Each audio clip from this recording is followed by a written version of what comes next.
Osorno sufre, sí, por tonta. Parecía una broma, quizá una ironía. El Papa llevaba recién 2 años en su cargo y probablemente aún no lo sabíamos leer muy bien.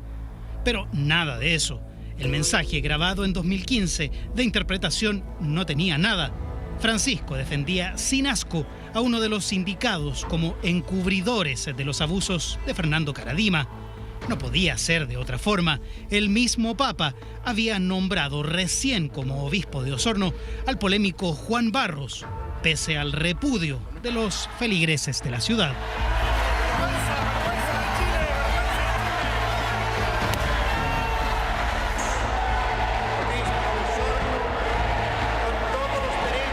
Una iglesia que perdió la libertad dejándose llenar la cabeza por políticos. Iba a ser la tónica del pontificado de Francisco respecto de los casos de abusos sexuales ocurridos en Chile y particularmente con el más bullado y escandaloso de todos, el mensaje de apoyo a Barros, uno de los sacerdotes más cercanos a Karadima, era una estocada demasiado violenta para todos quienes denunciaban los abusos y el encubrimiento. Hasta de zurdos los trató. Que piensen con la cabeza y no se dejen llevar por las narices de todos los zurdos que son los que armaban la cosa. Lo que ha dicho el Papa me parece absolutamente lamentable, que descalifica lo que las víctimas están diciendo sobre el obispo Barros. Es un lenguaje que no creo que le corresponda a un Papa. Se supone que el paso del tiempo debía aminorar la polémica. Era enero de 2018, el Papa Francisco visitaba Chile y por primera vez pedía perdón por los abusos sexuales cometidos por miembros de la Iglesia Católica en nuestro país. No puedo dejar de manifestar el dolor y la vergüenza que siento ante el daño irreparable causado a niños por parte de ministros de la Iglesia. El problema fue que el perdón se diluyó en medio de la polémica que marcó la visita del pontífice. Todo por la presencia del entonces obispo de Osorno, Juan Barros, en las ceremonias encabezadas por el Papa en Chile. Era el mismo Francisco quien nuevamente lo defendía. Papa, muy cortito, hay un tema que preocupa a los chilenos, que es el caso del obispo de Osorno. ¿Usted le da todo el respaldo al obispo Barros?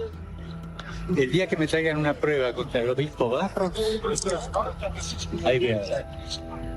No hay una sola prueba en contra. Todo es calumnia.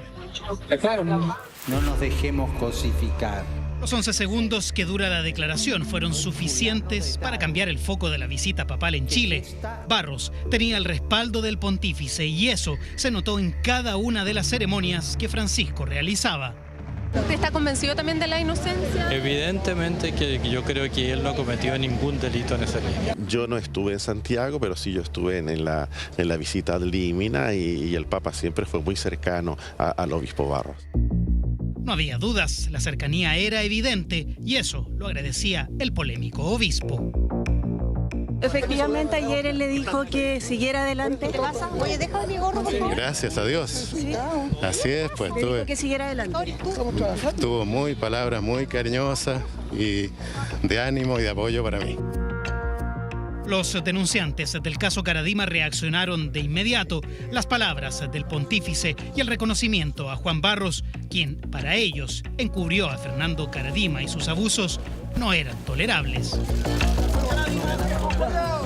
Es inaceptable lo que hoy ha dicho el Papa Francisco en referencia a nuestra causa y a nuestra lucha, que es la de todos los abusados, en particular del clero. Lo que ha hecho el Papa hoy es ofensivo y es doloroso. Pero aún quedaba paño por cortar. La polémica que rondó la visita de Francisco a Chile fue mejor digerida ya de regreso en el Vaticano. El Papa ordenó una investigación por el supuesto encubrimiento. En abril se reunió con las víctimas de Karadima en Roma y en mayo, en un hecho inédito, el pontífice pidió la renuncia a todos los obispos chilenos, incluido Juan Barros. La señal que dio el Papa cuando le pidió la renuncia a todos los obispos en Chile, del cual nosotros fuimos testigos, y que fue una señal tremendamente fuerte. Creo que es de las pocas veces en la historia que un papa ha hecho eso. Fue un golpe sobre la mesa para decir, a ver, aquí lo que se requiere es un cambio estructural. Pone de relieve que no haberlos escuchado suficientemente.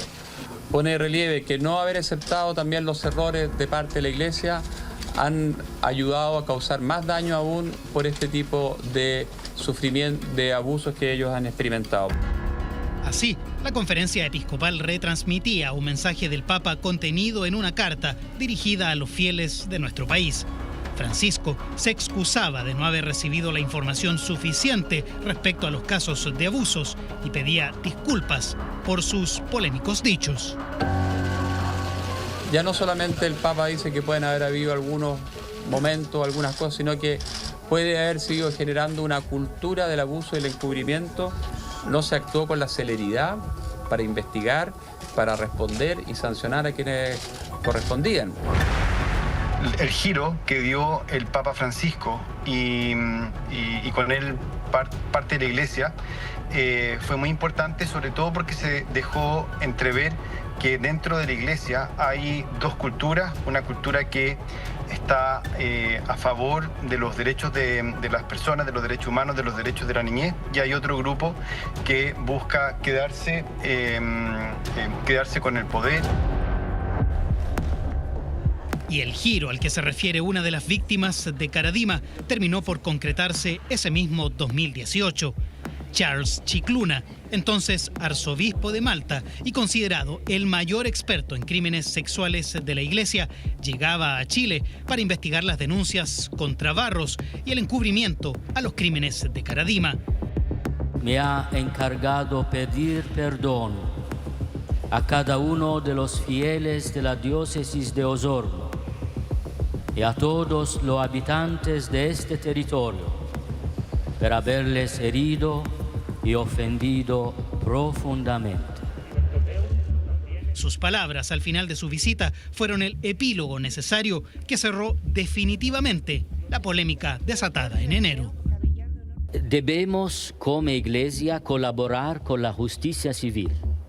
El abuso de menores no es solo un delito canónico, también es un delito civil.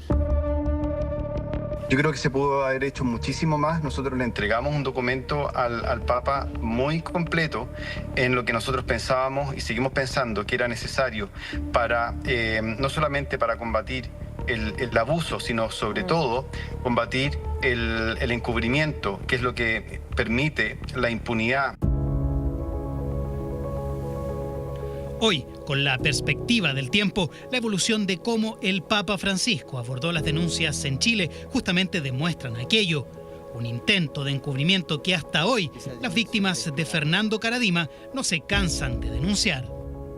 Por lo menos abrió en parte una puerta que otros habían intentado cerrar y sellar bajo 7 llaves y él se abrió a conversar.